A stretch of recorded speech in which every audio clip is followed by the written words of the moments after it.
Hi, everyone, and welcome to Black in Focus. I'm Karen Toulon here at our Bloomberg World headquarters in New York, and I am very excited to be joined by Cheryl McKissack Daniel today. She's the president and CEO of McKissack McKissack, which is the nation's oldest Black-owned construction company. Welcome, Cheryl. Hi, Karen. Nice to be here with you. We've been having some infrastructure problems of our own this morning with the connectivity, so we are fine. We're finally here talking live this morning, and we're going to be talking infrastructure. And of course, we'll be taking your questions. You can drop them into the comments box. McKissack McKissack has been a formal company for about 114 years, and we certainly want to talk about its rich history. But we really want to start off first talking about President Biden's $2.25 trillion infrastructure plan, going to fix roads, bridges, water, renewables, expand broadband. It's really comprehensive. Also, though, increase taxes on the wealthy, on companies, very contentious. Job add around 19 million over the next 10 years, although people say if you back out the jobs that would be added organically, it's closer to around 3 million jobs. Regardless, last time I checked, Cheryl, you're not a politician, neither am I, so we're really not going to get into the politics of it. What we really want to talk about with you is what infrastructure really is, why it matters, what it brings to the cities and communities around us. So I guess my first question to you is, McKissack McKissack, where do you do your big projects? Where are you in the world? Where do you operate? So McKissack McKissack is the nation's largest construction firm, oldest construction firm. As you said, we date back to 1905. And our origin was in the South, really in Tennessee. But we opened an office in New York over 30 years ago. And New York has been our platform all of that time. And as you know, construction in New York is just huge. If you compare construction dollars spent per year to the rest of the country, it's exponentially larger in the city. So the city has been an excellent opportunity for McKissack McKissack to grow. And so over the last 30 years, we've had the opportunity to work on various infrastructure projects, as well as K through 12, higher ed, and healthcare, and now transit. And so our larger projects are JFK Terminal 1, where we are the program manager. We are also the independent engineer for the MTA, and that means we oversee the entire MTA capital program and sort of do what's called an operational audit, reporting into the board on budget and schedule and troubleshooting any issues that there may be. We were also part of Hudson River Park Trust, Harlem Hospital, School Construction Authority, Baruch College, Jay-Z's auditorium, which is in Brooklyn, the Barclay Arena. We did all of the infrastructure to make way for that project. So those are a few of the projects that we've had an opportunity to work on. What are the downfalls? What are the risks of not maintaining major roadways or tunnels or major transit hubs if things kind of fall behind in their maintenance or upkeep? Is it easy to just kind of catch up, or is there a problem when things are left unfixed or unmaintained for stretches of time?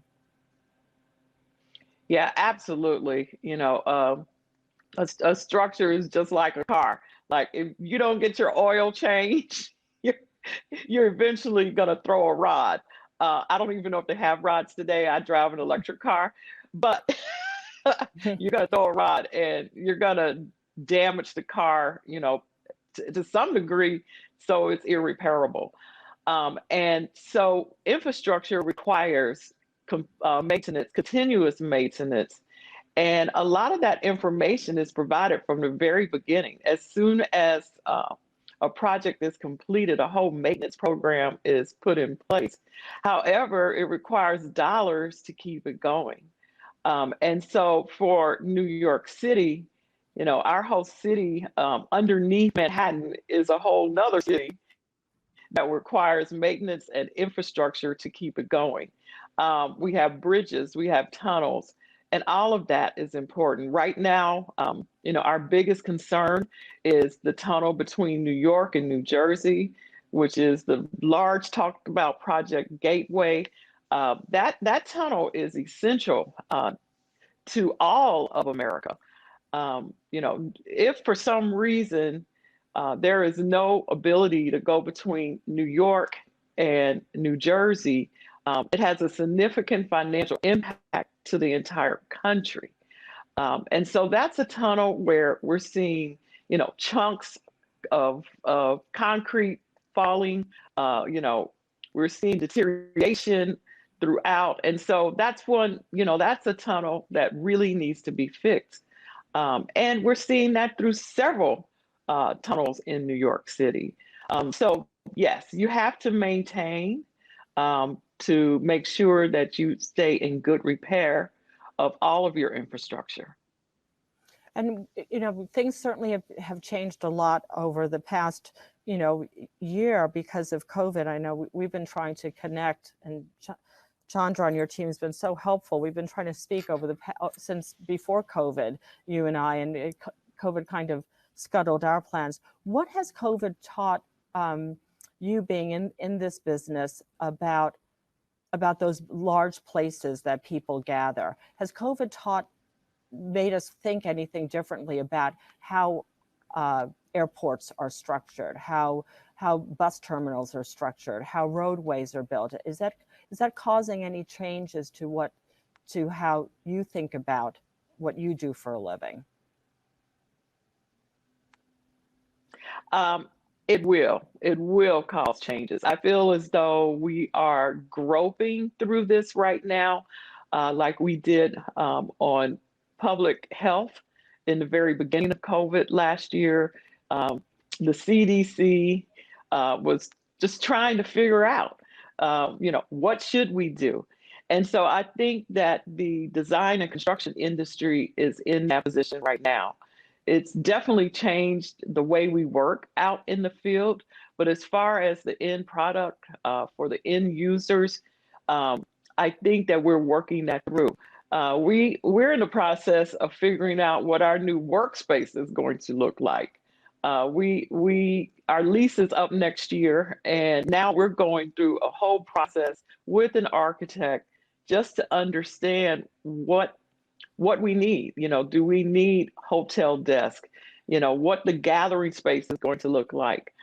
So we're in that very beginning stages of really understanding what public space should be and what it should look like after COVID, just preparing for, potentially another pandemic. And you mentioned that you were working on the $8 billion JFK project. Is that have there been any changes? Are there any plans to change the structure of that main terminal to better accommodate what's needed now that how people enter the U.S. may be changing, and how people may need to be funneled through the airport structures as they arrive, and maybe need to go through health checks or other things, as COVID may be here for a while? This project will come online in about 4 years. And so while I'm sure COVID will have an effect on design, we have not begun to implement those changes yet. That'll probably be the next stage of design that we go through. But right now, COVID, when the design that we have was completed before COVID, and now we're getting ready to go into the next phase of design. And I'm sure that COVID will impact, the outcome of the new design.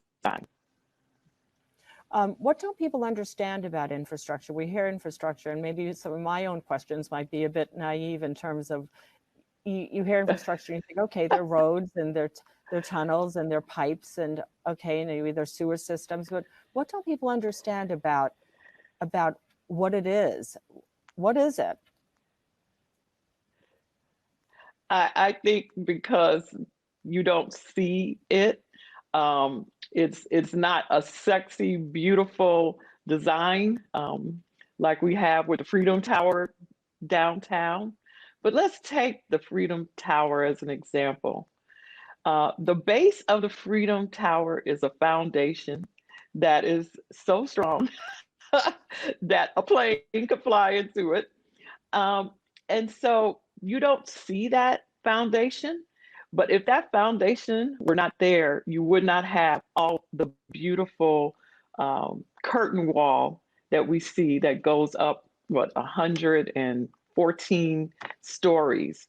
And so infrastructure, what we don't know about is that we don't see it. And so we don't understand that it is the bones of our city. I mean, without it, it's the foundation fabric that keeps us moving and mobile. A really interesting family. This is really a classic, amazing American business story, which goes all the way back to slavery and a young person named Moses. Can you tell us about how your family ended up in the construction business?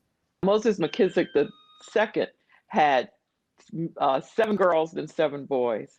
And Moses McKissack III and his brother Calvin followed the footsteps of their father, and they were master builders as well. And they actually incorporated us in 1905. That was before there were architectural licensing laws. That did not come into effect in Tennessee until the early 20s. So if you can imagine, they started their business in 1905, but in 1920, for them to stay in business, they had to get architectural license. And so they went to correspondence school to receive architectural degrees. And then they showed up to take their exam in the Deep South, where there was a lot of prejudice, to take their architectural exam, and they were denied over and over again. Eventually, they found favor with one of the board members who allowed them to take the exam. And of course, they passed and became the first Black licensed architects in the country, with license 117 and 118 in the state of Tennessee. And I actually have both of those original licenses in my New York office. The company was then passed down to my father, William McKissack, who was also an architect. But when he became ill, my mother, who had been a housewife for 17 years, had to step in and take over the business. And she likes to say, because she has a master's in psychology, that she understood all the manias and phobias around men who thought women could not run a business. Because if you think about 1983, women could not borrow money, because this was before the Women's Business Act, which allowed women to borrow money. If mom had a son, he could have borrowed money, but she couldn't. So for a woman to run a business was an anomaly, but then to run a architecture or design and construction company was even more of an anomaly. But she was able to manage, and she brought myself and my 2 sisters back into the company.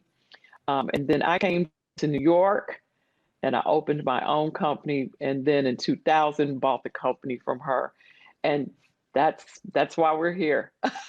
Wow. And of course,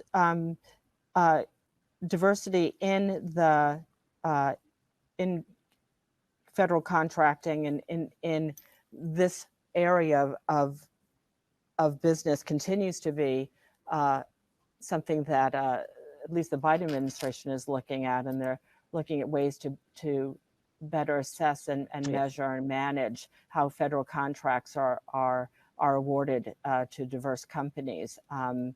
do you think that enough is being done? Do you think, how do you think that's working for diverse companies? If you can comment on that. I am excited. I am extremely excited. The MWBE, which is Minority Women Owned Business Programs, started in New York probably 30 years ago. It's back then, the goals were probably 10% for, government contracting. That 10% of the contract would go to MWBE firms. And now New York City and New York State are at a minimum of 30%. So Cheryl McKissack Daniel, thank you again for joining us on Black in Focus. Coming up next week, we're going to be taking a look at financial well-being, which I think is really, really important. So stay with us for that. So Cheryl, have a great day. Everyone else have a great day as well. I'm Karen Toulon, and this is Bloomberg. Have a good day. Take care.